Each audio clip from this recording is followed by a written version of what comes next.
Get all of your 401A money out of TIAA that you can, that's not encumbered, before you can get into your 457 and 403B money? The answer is, if you're transferring, do you need to get all of your 401A, including in TIAA CREF? And then you said that's not encumbered, because you know more than most people in this room, okay? Which is that, and so you're on top of this, okay? So let me sort of explain the background of that. If you have money in TIAA, in the 401A part of it, the ARP part of it, not any supplemental money, but that money there. That TIAA has that set up so that the only way you can withdraw it is over a 10-year period. Just the annuity. Right, a 10-year annuity. It's the only way you can get it out. You can get another annuity that's longer, but if you're trying to get it out of there as quick as possible, you got 10 years to do that. So they set it up that way, and the state originally said, well, we're not going to wait for 10 years because we can make a lot more money over that time than waiting for this money. So the state originally said you couldn't use that money. And then we came back and said, well, wait a second, a lot of people have half their money in TIAA, you have to do something. And so they did do something. It's a heavy price, okay, which is that if you have to use the TIAA encumbered money, you can use it, but it's discounted. Okay, the worst of the discounts is if you are just starting the 10-year annuity, it's 16% discounted.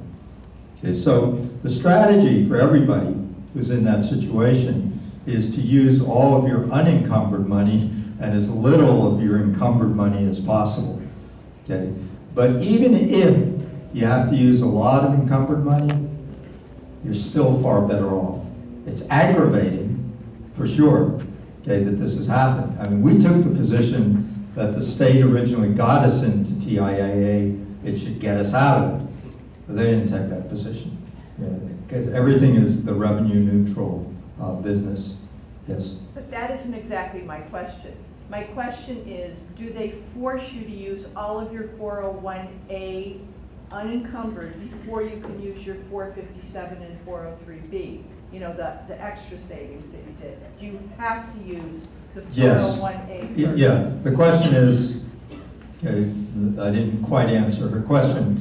Do you have to use all the 401A unencumbered money before you can turn to the 403B and 457? And the answer is yes. Okay, they want you to wipe out that account. Okay, now I don't know if you were to actually try to do it differently, whether they would object, but that's what they're telling us. Because they originally thought that all of us were going to be completely out of ARP. Okay, but we won't be. That is, those people who were hired before July of '97 are going to continue to have 2% of their check going into ARP. So I will continue to have an ARP account that will build up. You know, so I don't know whether I don't know why they would insist upon that, and maybe they won't. But you know, try it. You know, I mean, the worst that can happen is they say, no, you have to do this. Yes, ma'am. In the future, is there any risk to CSRS that might be affected by either state deficits or future union contracts? Okay, the question is there any risk to the stability, what's the fiscal term for that? You know, the solvency, okay, of CSRS, okay, or that the state might do something, okay, that would cut it back. Okay. Of all the questions that I answer, this is definitely in the top 5 questions because it is a concern that a lot of people have. And one of the reasons a lot of people have that concern is that there has been a very concerted, conservative attempt to undermine people's confidence in both pension funds and Social Security. The end game here is to privatize Social Security so that the money goes through Wall Street. Okay, that's the overview, but let me get into sort of more of the details of it here. As far as I can tell, the risk to CSRS is so minimal, okay, that it does not make any sense to be worried about it, okay, once you kind of understand how it works. CSRS works on the basis of money that is contributed regularly to it. Now, if the state of Connecticut was a private corporation, one might be worried that the private corporation would go bankrupt, okay, and then it wouldn't be able to pay its pensions. And that happened to Studebaker, okay, which forced a set of reforms about private pension plans. States are very different, okay. States don't go bankrupt. In fact, they're not allowed to go bankrupt. Okay, they're just not legally allowed to do that. I mean, states can always tax. You know, I mean, they have sources of revenue that, you know, I mean, they can't tax, you know, extraordinarily high. Here's another sort of way to look at this. No state pension fund in the history of the United States has ever failed to meet its obligations to retirees. It's never happened. Okay, now, there are people who would like to make that happen, okay, but we are protected. Okay? We're protected kind of doubly in all of this. Number one is our benefit is a guaranteed benefit. Okay? It is, and this is something that doesn't exist in all the state pension plans, is it's based on a contract with the state of Connecticut.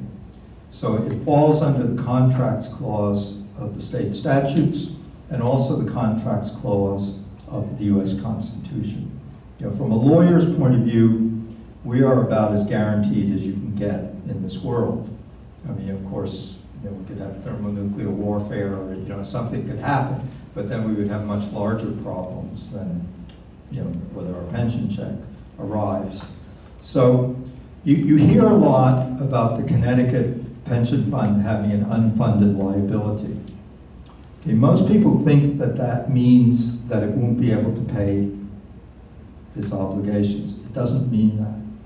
What it means is that after the Studebaker case, okay, the US Congress said, okay, pension funds need to have reserves so that in case they stop receiving revenue, which is not going to happen in the case of states, but just in case, that they could pay off everybody. Okay, so what is underfunded is not the everyday expenses of the pension fund. Those are fine. It's the reserve amount, okay, the cushion, okay, which is generally unnecessary, but it's, yeah, there's nothing wrong with having it. Okay, and so the unfunded liability in Connecticut is not at all the doomsday fiscal apocalypse that, you know, many people would lead you to believe about it. So that's, anyway, so I'm not personally worried, and people who generally know a lot about this are not. Okay, but again, there's this whole fight that's out there of using that as a way of getting rid of going against state employees. You know, we're not that popular, right? You know, because there's been this whole campaign against state employees and saying, isn't it outrageous that they get pensions when the rest of us have lousy 401ks? Okay, that, you know, so that, I mean, that's my sense of that question. Yes, ma'am. How much ahead of time should you file to retire under the hybrid? Is there, like, should it be done 3 months ahead and whatever? The question is if you're retiring, how much should you retire ahead of time? You know, I don't know the answer to that. I will tell you one of the email things that I got last night is somebody in management where I work said that she went to the HR office, she filed in a timely way, she's planning on retiring on January 1st, and so she wanted to be assured that she would start receiving her pension check in January. Okay.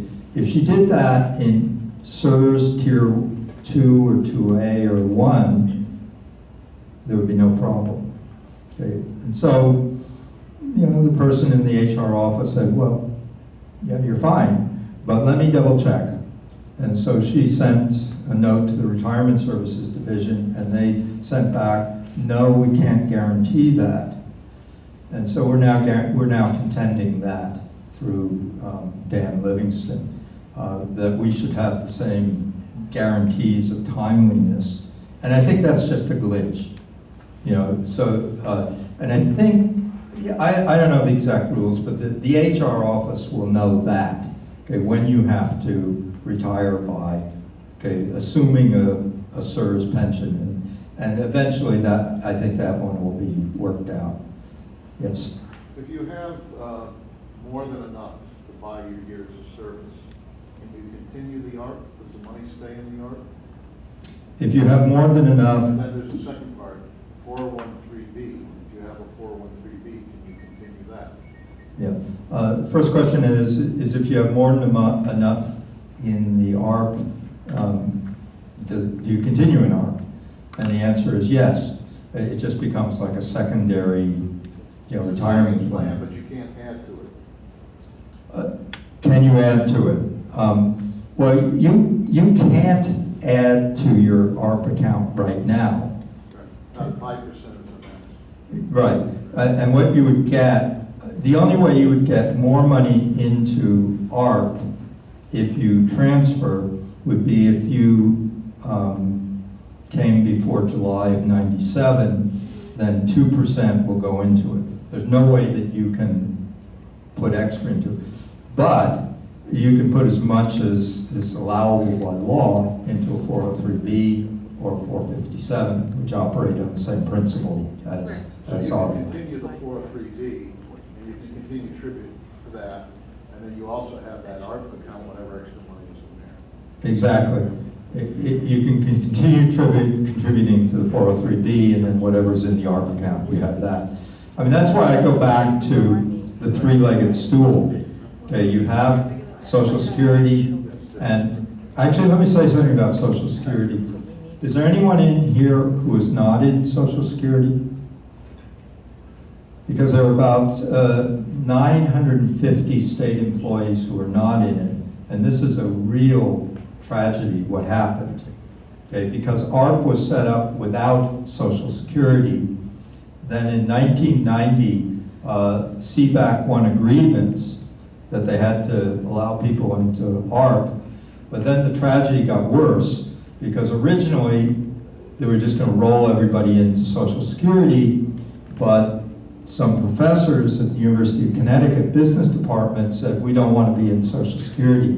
We want to invest our money on our own, and they won the right to make that voluntary, and most people made the wrong choice.